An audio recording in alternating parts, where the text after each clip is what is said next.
Having covered Western Kentucky for 6 years before moving to Louisville, the resolve of this community is strong, and in the coming days and weeks, I'm sure that is the story many of us will be reporting on. We can tell you, according to police, that Gregory Bush had no connection to this Kroger location. He was not a disgruntled employee. He also did not know the victims prior to yesterday's shooting. It is between the 4th and 5th floor of the Kentucky Center. Also, right now, these firefighters are rotating out to get access to the roof, so some of these firefighters now putting their equipment back on.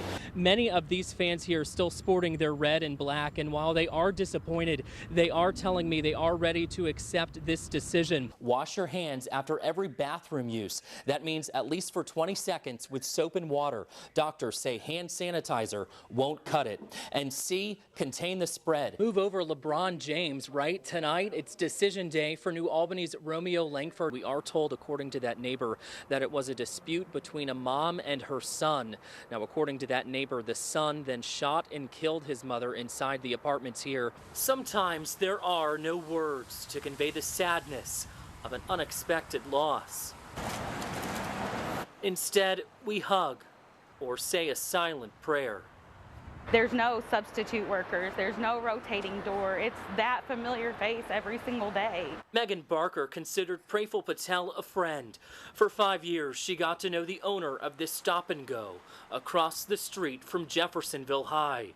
Police say Patel was killed just before closing time Thursday night.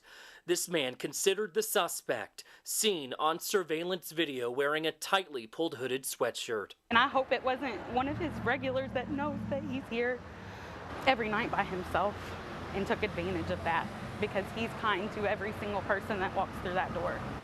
So many of Patel's loyal customers showing support for his family through cards, gifts, and messages. People need to know that this man was loved, that he had a family, and that he didn't deserve this. Ashley Robinette and her toddler son leaving their own personal touch to this memorial. I'm so incredibly sorry. Your family is the sweetest, and I know so many hearts are hurting. So many people are praying for you, including myself. Police are looking for leads in what's become the city's 4th homicide this year.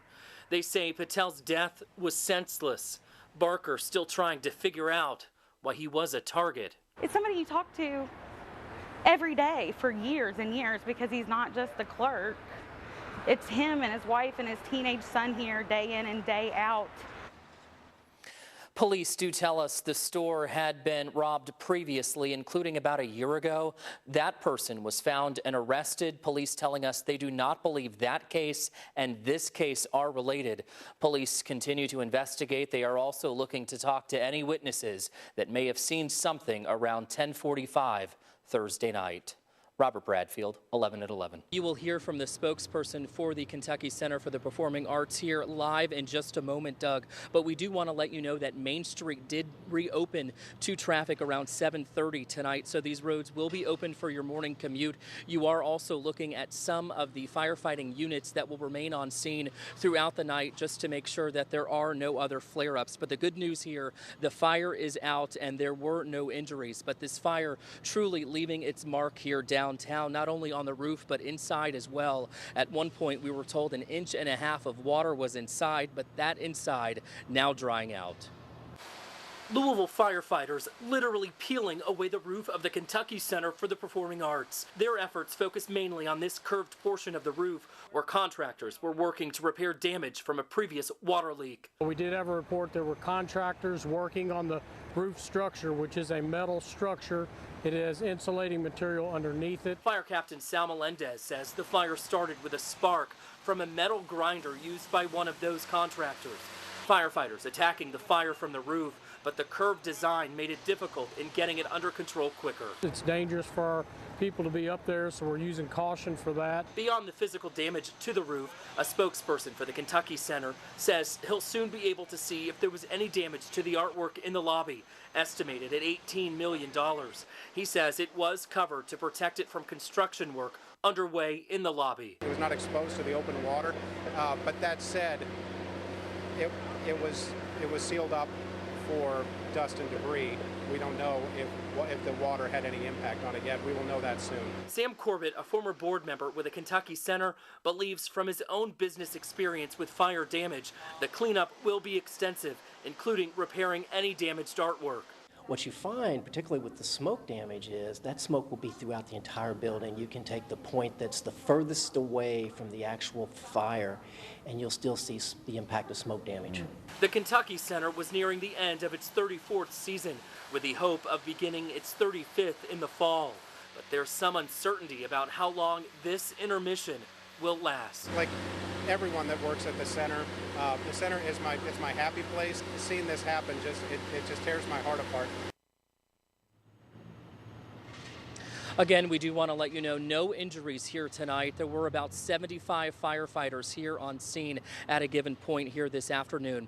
I am being joined by the man who you just heard from here saying that the Kentucky Center is his happy place. Kristen Adelberg, I want to ask you, you just stepped foot inside this building here specifically. Yes. What kind of damage did you see?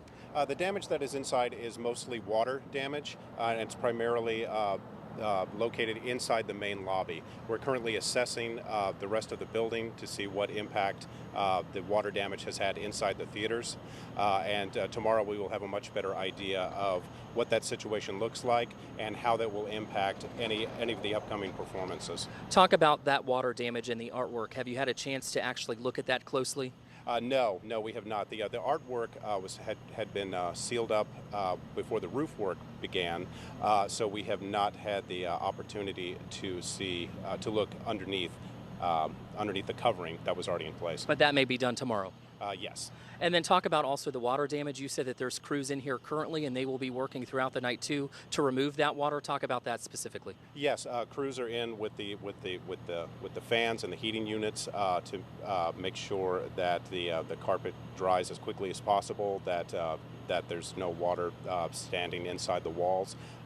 Taking care of everything as quickly as they can. Fire crews had been spraying the roof for several hours after we last saw you this afternoon, so there's still some water that had been coming into the building. So we're not going to have a solid idea of what the situation looks like until tomorrow morning. Understood. Some tough decisions ahead. Yes. Thank you for your time. I appreciate it. And you did just hear it, Doug. Again, they will be looking specifically more about the damage inside the Kentucky Arts Center tomorrow morning, we believe, as well. So we will bring you the latest there tomorrow throughout our newscast as well. Reporting live downtown tonight, Robert Bradfield, 11 at 11. At this year's Louisville Big Wish Gala, Make-A-Wish is delivering on its Big Wish promise. Children living with critical illnesses, yet still upbeat about getting the chance to make their wishes come true. Grayson County 18-year-old Joseph McStutes battles a blood disorder. His wish to refurbish this 1978 Ford F-150 pickup, which he bought 3 years ago for $1,500. Joseph expected he wouldn't see his truck until the winter, but his wish was already in the works and completed months ahead of schedule. We all want to wish you your wish. Turn around, and there it is. The reveal just as big as his smile. Joseph just handed back his keys. It's probably one of the greatest moments of my life so far. It's helped me a lot. Like when I was in the hospital, just looking forward to imagining what this truck could turn out to be. It took a team of more than 24 businesses to take apart and reassemble the truck. 3 months and more than 1,000 man-hours went behind the transformation. 20 employees at Louisville Collision Center worked their magic. Everything donated. And as soon as they got behind this project, it took off. The volunteering the time and reaching out to local vendors. I mean, we had 25 local vendors that all contributed to this. So it was unbelievable to see everybody's support. For Joseph, getting the chance to meet the men who worked in secret was just as much an honor as it was a surprise to know his wish now becoming a reality. Give me a big round. I literally drove this truck every day to school, back and forth to school. And it was all rusted out, like the truck had no floorboards and all. I was just happy to drive this truck. It was my baby, basically. His baby there painted in UK blue, we might add. Now, aside from Joseph, there are about 350 children in Kentucky who are still awaiting their wish. If you would like to learn more about the organization or get involved with a local chapter, we will have that information posted on WHAS11.com. Robert Bradfield, 11 at 11.